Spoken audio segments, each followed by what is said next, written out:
Bonjour à tous, ce sont les tips des femmes de santé et je suis très heureuse aujourd'hui d'accueillir Oriane Bismuth, qui est une femme de santé et qui a un parcours assez atypique. Elle est ingénieure en biosciences à l'origine et elle a été formée en marketing et en design thinking à l'ESSEC.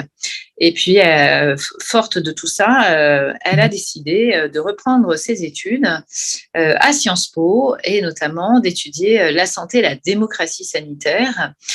C'est dans ce cadre-là qu'elle a fait un mémoire justement sur l'altruisme ou est-il ou non un fondement des entreprises de santé, et qu'elle va nous présenter les conclusions justement de sa thèse. Et puis, elle a aussi travaillé évidemment 4 ans dans le business for good, à des postes différents, et notamment elle a beaucoup utilisé le design thinking en entreprise comme en association. Et alors, la petite anecdote qu'elle a, c'est que bien pour passer les oraux et rentrer à Sciences Po, eh bien, elle avait un petit bout qui attendait en bas pendant qu'elle passait les oraux de l'école. Et puis, elle a terminé justement sa formation à Sciences Po juste avant d'accoucher de son deuxième enfant. Donc, comme quoi, on peut être en formation, attendre un enfant et avoir des enfants. Ça existe et ça, c'est totalement lié aux résultats des États généraux qu'on a fait jeudi dernier et dont nous allons vous transmettre les cahiers dès que nous les aurons fini de les rédiger. Oriane, tu travailles dans un cabinet qui s'appelle Lucky Link et qui a comme objectif de sensibiliser les entreprises à leur responsabilité sociétale, mais notamment et surtout une responsabilité sociétale en santé avec tous les enjeux de santé. Et je vais te laisser présenter les résultats de ton étude et je te remercie d'être là. Merci beaucoup, Alice, pour cette présentation et merci de me donner l'opportunité de parler de ce sujet qui me tient à cœur auprès du collectif Femmes de Santé. Donc, je suis très contente d'être là aujourd'hui. Merci, Margot, pour l'organisation. Alors, du coup, super, tu vas m'éviter la tâche pas forcément toujours facile de s'auto-présenter.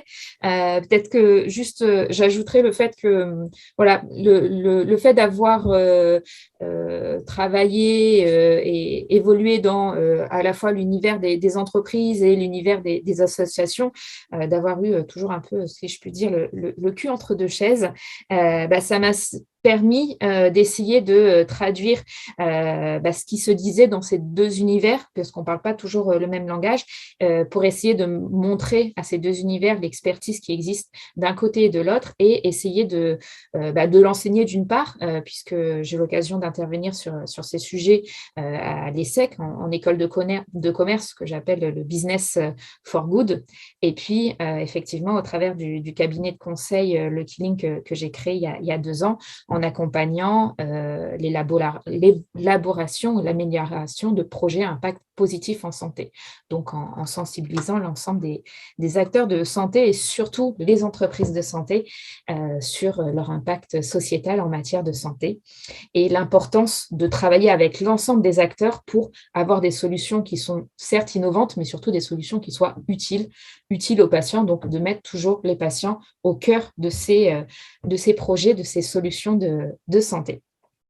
Alors, aujourd'hui, on va parler de l'altruisme, mais l'ensemble de ces notions, aussi bien business for good, patient centricity, responsabilité sociale d'entreprise, pour moi, tout ça, c'est lié à la notion de l'altruisme dans la santé. Et je pense que toutes les personnes qui sont là aujourd'hui, si vous travaillez, si vous vous intéressez à la santé, c'est que, a priori, vous êtes toutes des personnes altruistes, puisque généralement, on ne travaille pas dans le secteur de la santé pour se former à s'auto-soigner. On est plutôt généralement intéressé à la santé des autres.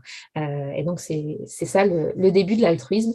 Et ma question, c'est est-ce que c'est le cas aussi des entreprises de santé?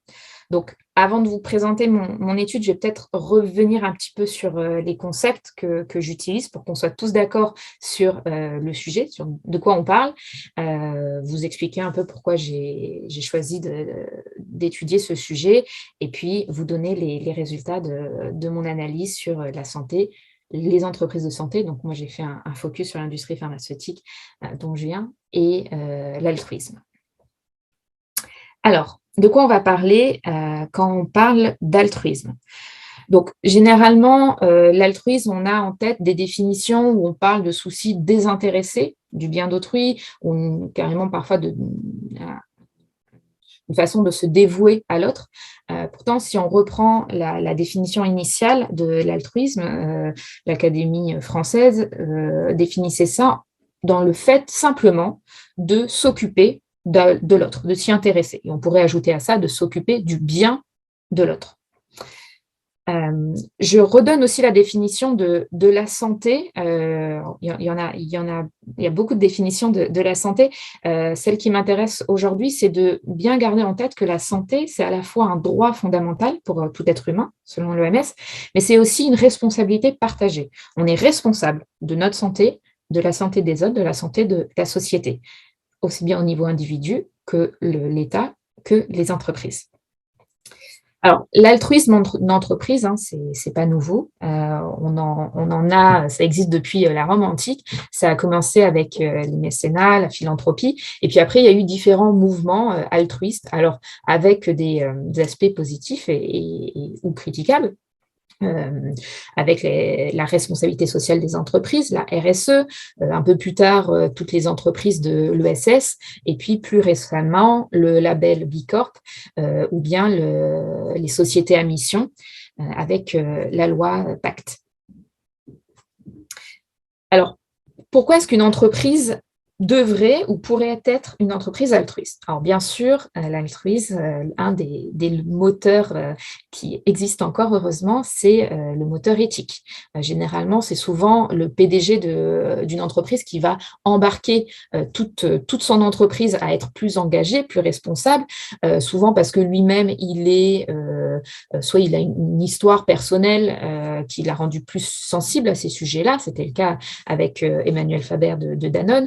Parfois, c'est religieux, voire culturel. C'est beaucoup le cas au Japon avec des PDG qui essaient d'appliquer le code des samouraïs dans leur entreprise pour ne pas faire quelque chose qui fera honte à leur nom. Mais l'éthique, ce n'est pas le seul levier de l'altruisme en entreprise. Ça pourrait être aussi par devoir. Si je vous donne un exemple dans la santé, clairement, aujourd'hui, on se vaccine contre la Covid pour se protéger nous-mêmes, mais aussi pour se protéger l'autre, non pas parce qu'on se dévoue à la santé de l'autre, mais c'est juste on est en société. La société nous donne des droits, mais aussi nous donne des devoirs, liberté, égalité, altruité, comme pourrait dire Philippe Koreski. L'altruisme par intérêt, ça existe aussi, il ne faut pas le nier, c'est pas forcément négatif d'être altruiste par intérêt, c'est tout simplement de façon rationnelle de se dire « Ok, j'ai intérêt à m'intéresser au bien de l'autre, ça sera bon pour lui, ça sera bon pour moi ». Encore une fois, sur les vaccins, si on était enfin suffisamment altruiste pour financer la vaccination des pays en voie de développement, alors clairement, ça serait bon pour eux, mais aussi, nous, au niveau Occident, ça nous protégerait d'un énième variant, d'une énième vague. Donc, c'est un altruisme par intérêt. Et l'altruisme par obligation, donc c'est ce à quoi on va arriver finalement, c'est que face à la prise de conscience des nouvelles générations, qui sont déjà des générations de plus en plus responsables, de plus en plus exigeantes sur les notions de responsabilité et d'engagement des entreprises, les entreprises vont devoir être altruistes, puisque sinon, rater ce virage social, ça serait perdre des salariés, perdre des clients et perdre même des financements, puisqu'on voit que le financement éthique prend de plus en plus d'importance. Alors, pourquoi est-ce que je me suis intéressée à ce sujet de l'altruisme dans le secteur santé, sur les laboratoires pharmaceutiques en particulier? Alors clairement, comme je disais, on est dans un contexte qui est favorable. On sort de la loi Pacte qui a créé le mouvement des entreprises à mission, mais avant ça, il y avait déjà de plus en plus d'entreprises qui étaient de plus en plus engagées. Et clairement, on a des attentes de la société qui sont en évolution sur ces sujets. Et en même temps, c'est assez troublant puisqu'on a quand même un décalage sectoriel qui, en tout cas, moi, me questionnait. Là où on s'attend dans le secteur santé à avoir des exemples d'entreprises engagées, d'entreprises responsables.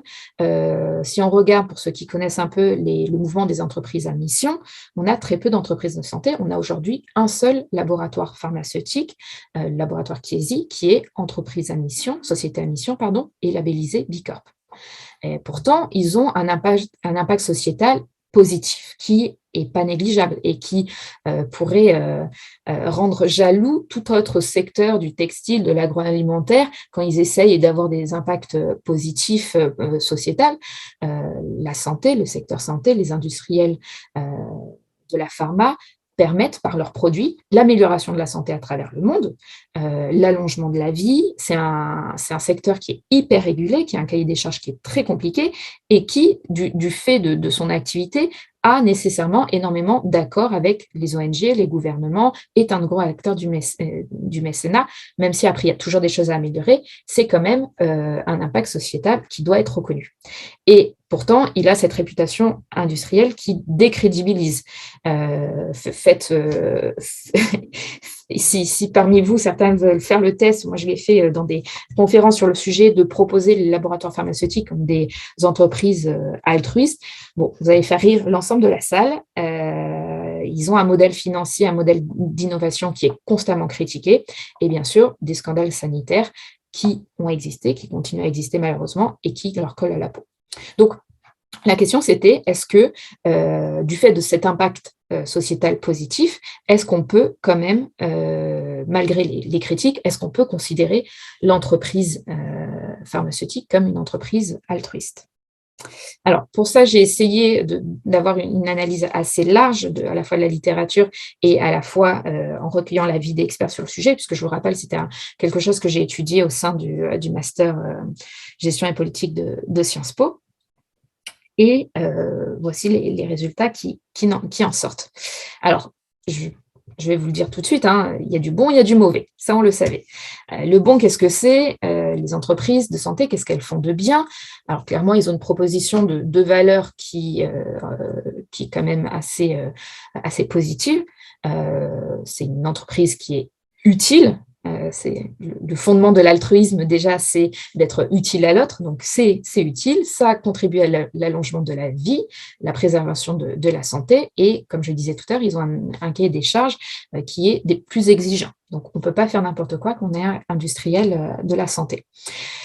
Il n'empêche que c'est quand même des acteurs de l'économie positive, avec quelques grands noms qui sont assez remarquables sur le sujet, et ce sont des acteurs du mécénat et des partenariats et du RSE qui ont toujours été présents auprès des associations, auprès des ONG, des gouvernements, permettant, même si, encore une fois, il y a des choses à améliorer, mais permettant quand même le financement, la diminution des prix dans certains pays. Alors, qu'est-ce qu'on reproche à ces entreprises-là ? Quand on voit les différents sondages, ce n'est pas les entreprises qui sont notées comme les entreprises les plus éthiques, ni les plus crédibles, ni les plus transparentes. Il y a toujours des faibles notes qui sont données sur ces trois caractères-là, donc c'est difficile de les reconnaître comme altruistes quand on n'est pas bon sur ces notes, et que malgré finalement l'ensemble des contrôles qui existent dans ce secteur, la note qui est donnée sur ces contrôles-là et sur l'indépendance reste quand même faible. Bien sûr, il y a les scandales sanitaires qui désapprouvent quand il y a un scandale sanitaire sur un médicament, sur un laboratoire. À chaque fois, c'est l'ensemble du secteur qui est décrédibilisé. Mais finalement, tout ça, c'est clairement lié à des critiques autour du modèle financier des laboratoires pharmaceutiques et du modèle d'innovation. Même si on peut avoir je vous ai mis les arguments et les contre-arguments sur ces sujets-là autour de la forte rentabilité, des risques qui sont pris autour de la R&D, est-ce qu'il y a de l'aide publique ou pas. Donc, en vert, vous avez les contre-arguments, parce qu'en fait, tout ça, ça dépend de la façon dont on va faire ces calculs. ils ont des recettes qui sont basées sur la sécurité sociale, mais finalement avec une part qui est assez faible quand on compare à l'hôpital ou quoi. Mais ce qu'on leur reproche finalement, c'est d'avoir, et c'est ce pourquoi aussi il y a ces arguments et contre-arguments, c'est qu'ils ont un modèle financier qui reste complexe, qui reste opaque, et parfois c'est pour la bonne cause, hein, la politique des prix différenciés, c'est ça qui permet l'accès à des médicaments dans des pays à plus faible revenu. Pourtant, c'est des choses qui ne sont pas forcément comprises, parfois critiquées, mais le péché originel de la pharma, c'est le fait de faire du profit sur la santé, donc sur la vie, sur la mort, sur la douleur, sur la souffrance, et en plus basé sur la sécurité sociale. Ce n'est pas le seul acteur qui le fait. L'ensemble des acteurs de santé, en fait, ont des rémunérations qui sont basées sur la santé, mais face à un industriel, c'est quelque chose qui ne passe pas. Et d'autant plus que son modèle d'innovation est aujourd'hui un frein à l'accès à la santé à travers le monde. Et donc, c'est ce pourquoi on a du mal à le considérer comme un acteur altruiste. Donc, si je devais conclure en une slide mon analyse, c'est de se dire que oui, l'altruisme, c'est le fondement des entreprises de santé. Parce qu'encore une fois, quand on devient médecin, quand on crée une pharmacie, quand on se lance dans le secteur pharma, c'est pour avoir un impact positif pour la santé de l'autre. Donc, c'est de l'altruisme. Et l'impact positif sociétal, il existe.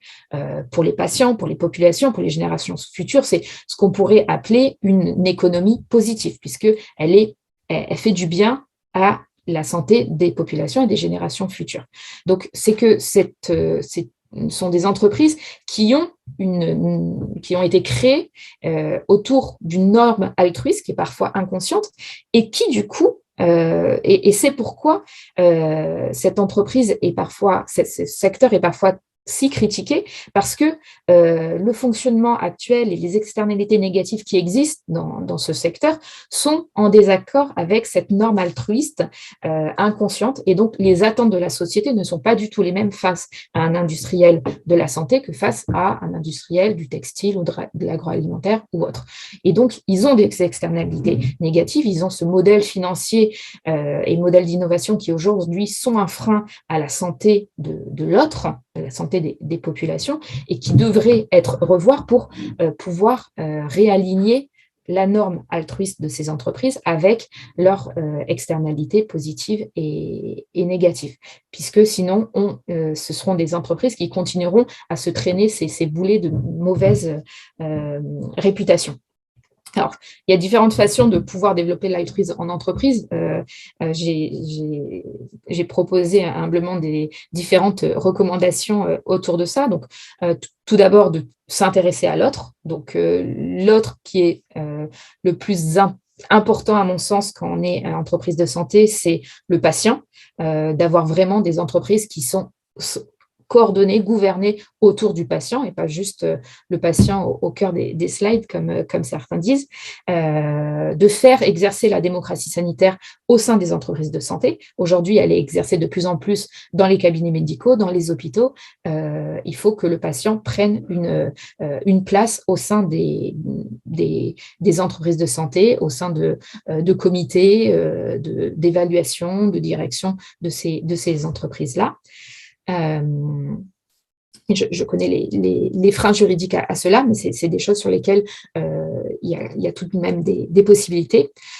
Un secteur qui doit inspirer confiance en communiquant avec pédagogie, en valorisant l'ensemble des choses qu'ils font, parce qu'il y a beaucoup de choses qui se font très bien au sein de ces entreprises et qui ne sont pas toujours connues, en tout cas pas valorisées, et d'engager l'ensemble du secteur de façon collective. Et d'ailleurs, je me réjouis de voir le LEM qui a sorti il y a quelques jours le pacte avec patients, approvisionnement collectif, transparence, environnement et stratégie, qui sont justement une façon d'engager l'ensemble du secteur. Et j'aurai plaisir à voir qu'est-ce qui ressort en termes d'action actions concrètes pour l'ensemble des labos sur le sujet. Et le fait d'avoir cette qualité altruiste pour l'ensemble des entreprises de santé leur permettra d'agir en toute responsabilité. Il faudra que ça soit un altruisme qui doit être évalué, parce que ce qui n'est pas évalué n'est pas connu, n'est pas reconnu, et de garder cet altruisme-là comme boussole de leur fonctionnement et boussole finalement d'un bénéfice à long terme, puisque ça va permettre justement de rééquilibrer cette balance entre externalité positive et externalité négative. Et l'altruisme, le fait de s'intéresser à l'autre, c'est s'intéresser à son marché, aux demandes du marché, aux demandes des patients, des populations, et donc à long terme, ça pourrait être bénéfique. On sera dans l'altruisme intéressé, mais c'est pas grave, on sera quand même dans l'altruisme. Et je propose aussi d'obtenir un retour sur altruisme, non pas forcément parce qu'il faut s'attendre à un retour sur altruisme, mais parce qu'il faut reconnaître que être altruiste en tant qu'industriel, c'est prendre des risques, c'est faire des choix stratégiques qui peuvent coûter aussi à l'entreprise et qui doivent être reconnus et soutenus par le gouvernement et qui pourraient aussi également permettre d'augmenter des dépenses de santé, comme ça a été proposé lors du Conseil stratégique des industries de santé par notre président Emmanuel Macron, mais en se disant il faut soutenir des acteurs qui ont un impact positif sociétal. Donc, une entreprise altruiste en santé devrait être soutenue sur ces sujets-là. Alors, je vous remercie pour votre attention.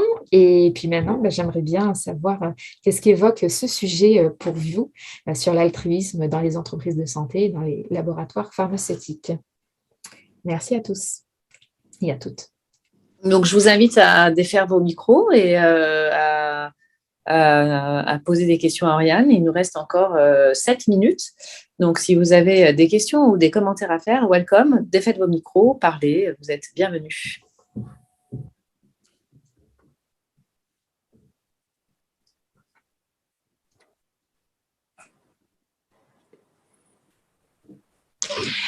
Oriane, c'est Laurence. Moi, j'aurais souhaité, alors c'est très bien, je te remercie.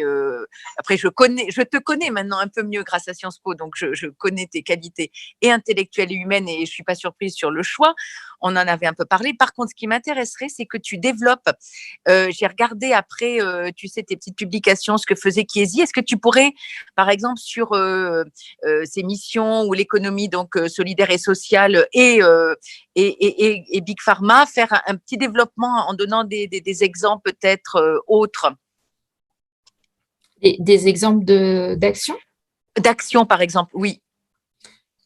Oui, alors par exemple, Chiesi, aujourd'hui, dans les actions parce qu'en fait, quand tu deviens entreprise à mission ou même labellisée Bicorp, tu dois t'engager concrètement sur des actions qui vont être évaluées par des rapporteurs en interne et en externe. Et par exemple, une des choses concrètes que fait Chiesi, c'est Chiesi, ils sont des acteurs dans tout ce qui est respiratoire, donc ils ont des dispositifs autour de l'asthme. Et sur ces dispositifs-là, ils se sont engagés à réduire l'impact carbone du dispositif. Des produits, tu veux dire des aérosols ou de l'aérosol. D'accord. Voilà. D'accord. Non, ça pourrait être un exemple concret. Après, ça c'est sur un impact environnemental. Oui. Environnemental. Maintenant, on sait que l'environnement et la santé, c'est largement totalement lié. Oui. C'est totalement lié. Maintenant, le simple fait d'avoir plus de liens avec son patient, d'avoir des relations éthiques dans la collaboration avec les patients, avec les associations de patients, ça pourrait être également une des actions autour de l'altruisme au sein de ces entreprises. Parce qu'il y a des choses qui sont faites, mais bon… on les formaliser davantage ou les systématiser davantage, tu veux dire. Les systématiser et les mettre vraiment en amont de leur activité et ne pas juste proposer aux associations de patients de mettre les logos qui vont bien sur différents… Oui, qu'ils soient plus proactifs et co-constructeurs, tu veux dire, en fin de compte. Voilà, co-constructeurs et vraiment avoir des patients au cœur de ces entreprises en tant que conseillers. Il faut que le marché, puisque les patients, finalement, c'est le marché, c'est leurs utilisateurs, il faut que le marché crée l'offre et non pas l'inverse. Oui, tout à fait. Non, mais ça, je pense que c'est un axe de toute façon. Enfin, là, tu donnes quelques exemples, mais que ça va se développer parce qu'on est peut-être à la limite. On voit bien que là, tout ce qu'on construit, que ce soit en termes de parcours de prise en charge, avec comment dire, un focus et un angle d'attaque qui est médico-soignant, est déjà énorme parce qu'on a associé bien sûr d'autres professionnels de santé que les médecins et c'est capital. Mais on voit bien qu'il manque un aspect qui est l'aspect, on va dire, du vécu du patient. Et donc, ça me paraît effectivement tout à fait juste comme axe à développer. Ça va probablement prendre de plus en plus d'importance. Comme d'ailleurs, j'ai vu dans ton mémoire, tu avais fait appel à Alexandre Berkes, etc. Donc, tout ce qui est développé au Canada est beaucoup plus abouti que nous. Voilà, encore. Oui, mais moins l'histoire des autres. Et on a eu quelques commentaires, donc on a d'autres questions, mesdames. Soit je lis vos commentaires, mais je suis avec mon téléphone, c'est pas très pratique. Notamment, est-ce qu'on intègre un peu plus les libéraux aussi dans ce processus? C'était l'une des questions. Et comment?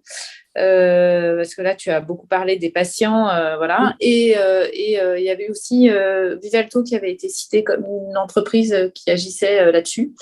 Donc peut-être que tu peux nous en parler un peu. Et si vous avez une autre question, c'est le moment de la poser parce qu'il nous reste 2 minutes. Donc je te laisse rebondir un peu sur finalement, on parle des entreprises, mais quid des libéraux là-dedans? Ok. Alors, je ne suis pas certaine de comprendre la question exactement, mais en tout cas, les libéraux, les médecins, les professionnels de santé, alors non, en fait, je ne comprends, je ne suis pas certaine. S'ils ont été questionnés sur la thématique pour l'altruisme, pour eux ou pour les face au labo? Oui, pardon, Oriane, c'est Simon sur le sujet. Effectivement, c'était vis-à-vis d'eux, en fait. Oui. C'est comment ils percevaient finalement leur activité et la part de l'altruisme dans leur activité. Voilà. Oui, c'est intéressant. Je pense que ça mériterait un mémoire sur le sujet. Alors, je t'avoue que je me suis concentrée sur le sujet des entreprises parce que aussi, naturellement, quand on a un respect pour les professionnels de santé, pour les médecins de famille, où on les voit pas comme des acteurs. On ne se dit pas que le médecin, il fait ça pour gagner de l'argent. Il y a toujours une vocation autour de la médecine. Alors que les industries, tout de suite, quand on sort un nouveau médicament, on va plutôt parler de tout l'argent que ça va permettre de gagner à cette industrie-là, plutôt de parler de tout l'impact positif que ça pourrait avoir en termes de santé publique pour les patients qui vont utiliser ce médicament. Donc, c'est ce pourquoi je me suis plutôt intéressée à comprendre le sujet autour des entreprises et surtout des labos pharma plutôt que sur les médecins où il y a moins cette critique-là. Mais ça mériterait de l'analyser aussi. Écoute, je te remercie beaucoup, Oriane. On va signer la, entre guillemets, fin de ce tips.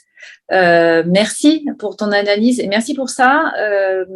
Extrêmement intéressant. Je rebondis aussi sur Femmes de Santé. Voilà.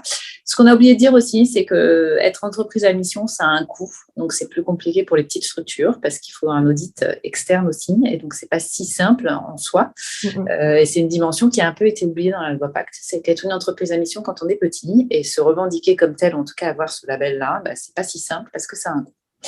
Je te remercie beaucoup pour ton intervention. C'était très, très intéressant. Merci à vous. Merci à tous. À bientôt.